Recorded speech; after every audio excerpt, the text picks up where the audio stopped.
Assalomu alaykum. Spark mashinamiz qaltirab ozgina ko'ngildagidek yura olmagani hisobiga mijozga yoqmagan jalbi bilan kelgan ekan akalar. Mana bu silindrlarni ko'ryapsizlarmi?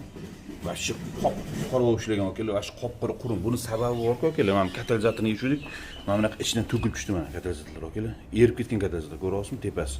Ostilar ko'p tagini ochadi-da, tagidan ko'rib, "Ha, yaxshi ekan" deb qo'yib yuboradi. Akalar, uni qilmanglar. Ochib ko'ringlar, yechib ko'ringlar. Mana shu kusok agar motori ketib qolsa, mana ko'ryapsizlarmi qanday xulq yo'q qolgan, kuyib ketganda bu. Mana shu kusokda bittasi ham motorga ketsa, motorga azo qiladi akalar. Katalizator eslaringizdan chiqmasin. Hozirgi undan oldingi Gentramiz katalizatorni ham video qilgandik. Eslasalaringiz akalar, xuddi shu ahvol mana. Ko'ryapsizlarmi? Bu boru kimdir tepasini ochib ko'ribdi-da, yaxshi ekan deb qo'yib berib yuborgan. Motor qilaman deb kelganda bu odam tushunyapsizmi mana? Tepasi yaxshi. Tagini qarang, tagi ham top-toza. Ko'ryapsizlarmi? Teshlari ham top-toza turibdi-da. Buni motoristlar yechib ko'rib, katalizator yaxshi ekan deb jo'natgan.